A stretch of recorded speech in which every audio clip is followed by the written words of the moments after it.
Hey guys, it's Aoife from Fred VC Died Laughing, and I'm here with my 4th August weekly wrap up and my last wrap up of August.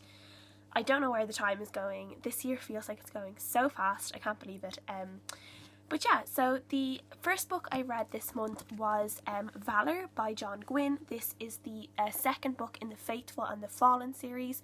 I read Malice, which is the first book in the series, a couple of months ago. I really liked it. I had given it 4 stars, I think, and I actually, after reading Valor, I then bumped up Malice. Thinking back to how I felt about Malice then while I was reading Valor, I actually bumped up Malice then. I think I gave it 5 stars. So yeah, so Valor, oh my god, I actually don't have it with me at the moment because I've already given it back to the library, so I'll just put a picture up around here somewhere, probably around here, so that you guys can see what it looks like. But this book was so good. Obviously I can't say much about it because it is the second in the series, but it's basically just following on from all the characters in Malice, and like you're just finding out different things from where it ended off. This book was literally packed with action from the start to the finish. Every single chapter had some kind of action in it. It just never stopped, and it was so amazing. It really kept me on my toes.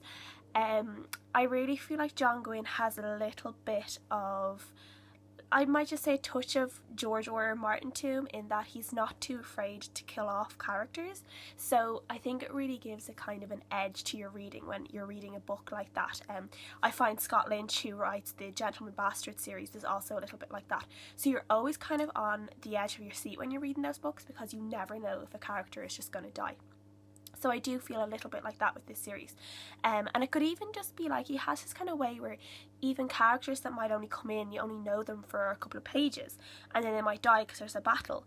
And you actually feel quite sad about it, even though you don't know these characters at all. You only got a very brief touch of their personality, and I actually mourned for them a little bit, and I think that's really powerful writing.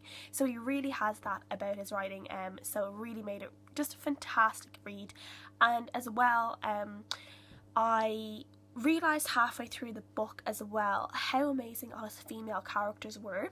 Now the main characters are, most of the main characters in this are men, but he does a lot of, every chapter is a different character's point of view basically, so there's a lot of characters, but it's quite easy to follow along. They're not too hard. And as well, at the start of this book there was a summary at the very start, with a glossary I should say, with different characters' names and who they were, so that was really handy, especially since it'd been a while since I'd read Malice. I wasn't just carrying on straight away, so I did need a bit of a refresher to remember who all the characters were, because there are a lot of characters. But all of his female characters are so strong, and I just loved that. When I realised how amazing all the female characters were, I really loved it. There's a very strong absence of romance and sex in these books, and I actually find that really refreshing, as there are other books that can get very much bogged down, and I think Game of Thrones got quite bogged down, but especially in the TV show as well, it got very bogged down in the romance and the sex and the nudity, mostly of female characters, where this is completely different. There's none of that at all. And all the female characters in it, they all know how to fight. In some way they all know how to fight. They're extremely strong. None of them need a man to protect them. They're all able to protect themselves. They're able to speak their minds. They're respected, which is so important. And yeah, so thumbs up to Gwynne for these great female characters. Thank you so much for writing them, because it is just so refreshing to see. So yeah, as I've just raved with that book for the last 3 minutes, you can probably guess that I gave it 5 out of 5 stars. And I actually took my time with that book as well, because I'd read so much in the week before when I was on holidays. I kind of needed to step back and take a little bit of time and not read as fast. I was like, I can slow down a little bit. I'm way ahead of my target for the year, so I can slow down my reading a little bit if I wanted to. And it was a big book. It was almost 700 pages, so I took my time with it. I really enjoyed it, and I'm really glad I did, because it was the type of book that it really needed to be.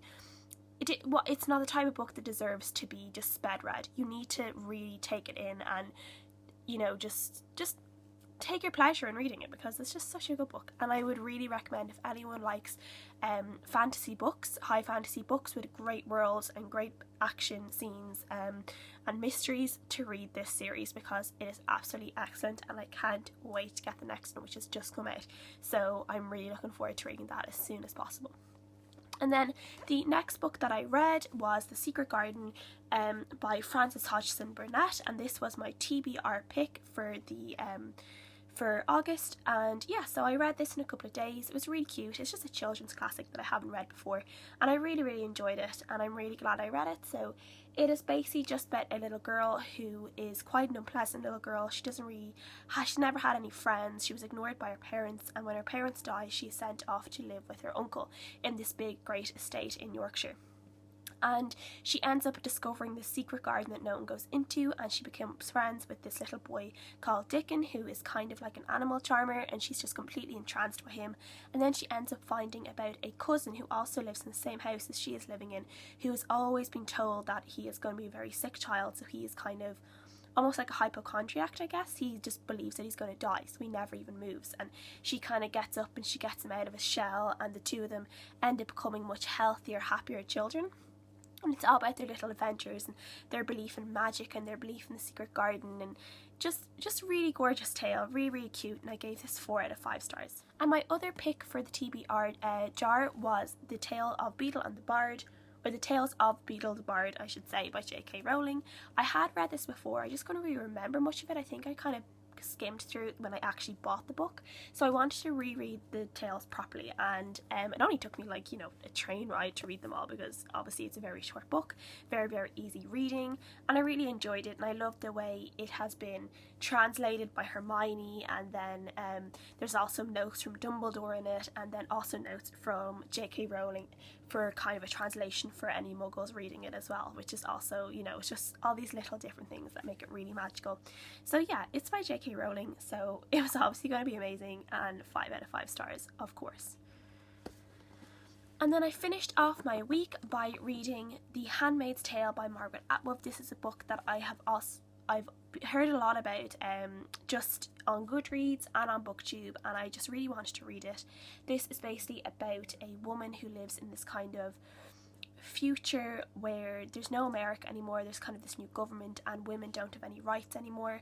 People are finding it very hard to have children, and there's a selection of women who are being used a little bit like prostitutes, but they're not really prostitutes. They're being given to these houses, and basically they are supposed to have children for these people. Even though the children will be theirs, they can't keep their children, and they're given to these kind of higher class families to raise. And yeah, so it's really sad. It was really creepy. It's the kind of book that makes me really angry when I'm reading it, because of the way the women are treated and how they're just like, they've literally no rights whatsoever. They can't do anything, the women that are handmaids.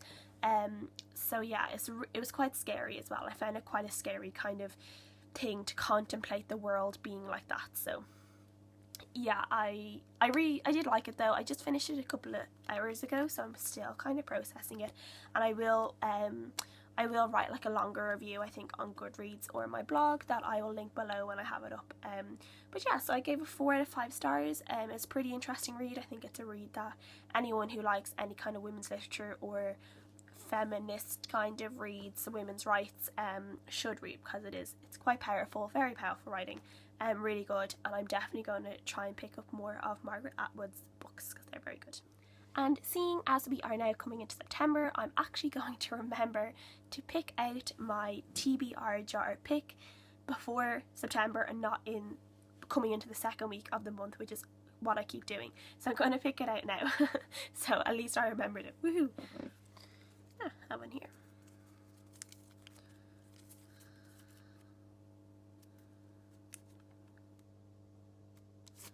So I have To All the Boys I've Loved Before by Jenny Han, which I think I have on my Kindle. So yeah, I'm a bit like, I don't know, I haven't really been pushed into reading this, but I do have it, so I might as well read it. So yeah, we'll see what I think. So that is it, guys, for this weekly wrap up. Let me know what you think, let me know what you've been reading during the week, because I really want to know. And yeah, so I hope you guys had a really good week, and I hope you have a good week to come, and thanks for watching. I'll see you guys again next week. Bye!